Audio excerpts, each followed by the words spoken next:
లక్షల మంది రైతులు 31,000 రూపాయలు ఖర్చు అయితే 31,000 కోట్లు ఖర్చు అయిందని చెప్పేసి మరి డిసెంబర్ 9 పోయింది, 100 రోజులు పోయినాయి, ఆగస్టు 15 పోయింది, మళ్ళీ డిసెంబర్ 9 పోయింది.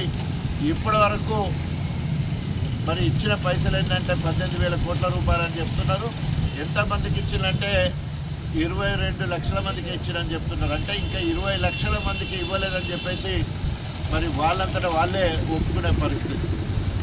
రైతులకు సంబంధించిన బోనస్ అన్ని ఓట్లకు, దొడ్డోడ్లకు, సన్నోడ్లకు అందిస్తారని చెప్పిండ్రు. ఆఖరి కింద వరకు కూడా కొట్టమని చెప్పిండ్రు.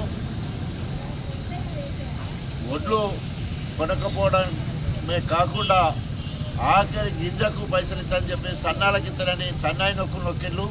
ఇప్పటి వరకు మరి ఆ బోనస్ కూడా రైతు ఖాతాల్లో పడ్డ సందర్భం లేదు.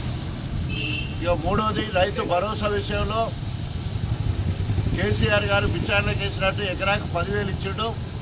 మేము అధికారంలో రాగానే 17,000 ఎకరాకి ఇస్తామని చెప్పిండు. మరి తీరా మొన్న క్యాబినెట్లో మాట్లాడుతూ రైతు భరోసా కింద వ్యవసాయానికి ఉపయోగపడే భూములకు ఎకరాకు 12,000 ఇస్తారని చెప్పేసి మాట మార్చడం జరిగింది. దాదాపు 70 లక్షల మంది రైతులకు రైతు బంధు మేము ఇస్తే ఈరోజు ఇప్పటి వరకు ఎంతమంది రైతులకు ఇస్తారు, ఎంత ఇస్తారని చెప్పకుండా జనవరి 26 తారీఖు తర్వాత మరి రైతు భరోసా కింద ఎకరాకు 12,000 ఇస్తారని చెప్పేసి దాంట్లో కూడా కొత్త పెట్టే కార్యక్రమం చేయడం జరిగింది. అంటే ఏది కూడా ఇచ్చిన హామీ నెరవేర్చకుండా కళ్ళబొల్లి మాటలు చెప్పేసి ఈరోజు రైతు బీమా ఎక్కడ ఇవ్వడం లేదు. అదేవిధంగా రైతులకు సంబంధించిన మరి ఏదైతే హామీలన్నీ కూడా పొంగలు తొక్కిళ్ళు. దాంతోపాటు ఆ రైతు కుటుంబంలో ఇల్లాలుంటే 2,500 రూపాయలు ఇస్తారన్నారు, అది ఇవ్వలేదు. అదేవిధంగా చదువుకునే బిడ్డుంటే స్కూటీ ఇస్తారన్నారు, అది ఇవ్వలేదు. అదేవిధంగా పెళ్లి చేసుకున్న తల్లికి మరి తులం బంగారం అన్నారు, అది ఇవ్వలేని పరిస్థితి. కేసీఆర్ కిట్ లేదు, న్యూట్రిషన్ కిట్ లేదు. ఈ రకంగా అన్ని కిట్లు బంద్ చేసే పరిస్థితి కనబడుతూ ఉన్నది. ఏ ఒక్క హామీ నెరవేరకుండా ఈరోజు మరి కాంగ్రెస్ పార్టీ పబ్బం గడుపుతూ ఉన్నది. మరి అబద్ధ ప్రచారం చేసుకోవడం జరుగుతూ ఉంది.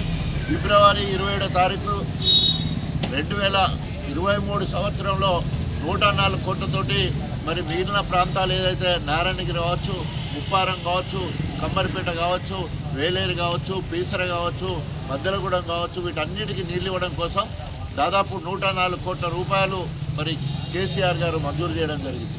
అంతేకాకుండా 104 కోట్లతో పాటు ఎవరు చేసిందని కూడా కేసీఆర్ గారు స్వయంగా అనేక సార్లు డాక్టర్ రాజయ్య పల్లరాజేశ్వరుడు వచ్చి అడగడం వల్లనే ఈ పనులు ఇవ్వడం అని కూడా చెప్పడం జరిగింది. ఇలా సిగ్గు శరం లేకుండా పేపర్లలో రాసుకుంటాడు.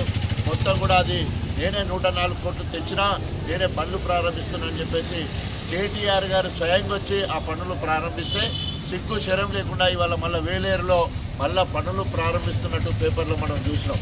అంటే ఈరోజు చేసిందేమో మొత్తం కూడా బీఆర్ఎస్ ప్రభుత్వం చేస్తే 10% లంచం తీసుకుంటూ ఇవాళ బిల్లులు ఇస్తూ ఉన్నారు. అదేవిధంగా అప్పుడు చేసిన పనులకు మరి ఇవాళ శిలాపలకాలు పెట్టుకొని మేము చేసినామని చెప్పే పరిస్థితి ఉన్నది. ఇప్పటి వరకు కడియం శ్రీహరి మరి ఎక్కడ కూడా కాంగ్రెస్లోకి మారినందుకు పట్టుమని 10 పైసలు కూడా పట్టుకురాని సందర్భం కనబడుతూ ఉంది. ఇలాంటి పరిస్థితులలో తప్పకుండా కేటీఆర్ గారు మార్గదర్శనంలో ప్రజా వ్యతిరేక విధానాలు అమలుస్తున్న కాంగ్రెస్ పార్టీని, కాంగ్రెస్ ప్రభుత్వాన్ని ఎప్పటికప్పుడు నిలదీస్తూనే మరి ప్రజలకు ప్రత్యేకంగా రైతులకు రైతు భరోసా కింద ఎకరాకు ఇప్పటి వరకు 17,500 రూపాయలు బాకున్నాడు. అంటే ముందు వేసంగికి 7,500 ఇవ్వాల్సి ఉంటే 5,000 మాత్రమే ఇవ్వడం జరిగింది. అవి 2,500. తర్వాత వానకాలానికి 7,500, వేసంగికి 7,500. అంటే మొత్తం కలిపి 17,500 రూపాయలు ఎకరాకు మరి ఇవ్వాల్సిన అవసరం ఉంది. అదేవిధంగా 2 ఎకరాలకు 35,000 ఇచ్చే అవకాశం ఉంది. అవన్నీ ఇచ్చే వరకు మరి అంచెల వారీగా కేటీ రామారావు గారు పిలుపునందుకొని ఉద్యమానికి సిద్ధమవుతా ఉన్నాం. రైతుల పక్షపాతిగా రైతులకు మేలు చేయాలని, రైతులకు సపోర్టుగా ఈరోజు రైతులకు మద్దతుగా బీఆర్ఎస్ పార్టీ అన్ని మండల కేంద్రాలలో ఈరోజు మరి ధర్నా కార్యక్రమం నిర్వహించడం జరిగింది. ఏకకాలంలో గణపురం నియోజకవర్గంలో 7 మండలాల్లో ఇప్పుడు ధర్నా కార్యక్రమాలు జరుగుతూ ఉన్నాయి. వీటన్నింటినీ దిగ్విజయం చేయాలని మనస్ఫూర్తిగా కోరుకుంటూ మరి మనమందరం కూడా కేసీఆర్ ఏ పిలిపిస్తే ఆ పిలుపుడంతో ముందుకు పోవాలి.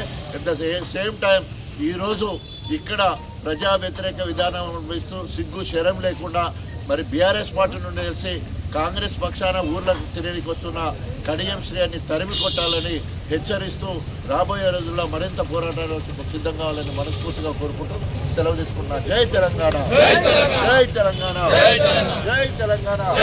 కేసీఆర్ గారి నాయకత్వం, కేసీఆర్ గారి నాయకత్వం.